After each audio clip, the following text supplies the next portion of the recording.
ये वीडियो देखिएगा।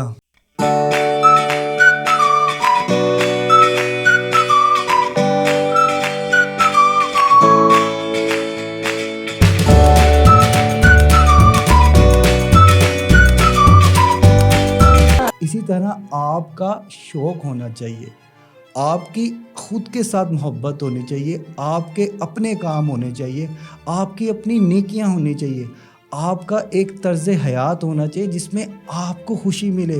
वो छोटे छोटे काम, एक आइसक्रीम की बाइट, कॉफ़ी का सिप, गन्ने की रो, गोल गप्पे, मटन चिकन, व्हाट्सोएवर जो आपको खुशी दे। स्विमिंग कर सकते हैं आप, ड्राइव पे जा सकते हैं आप, वॉक कर सकते हैं। ये ज़िंदगी आपकी है।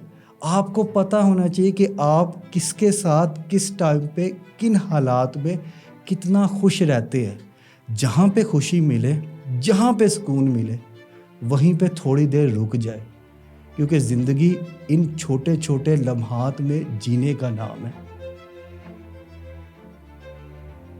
ठीक है, थैंक यू सो मच।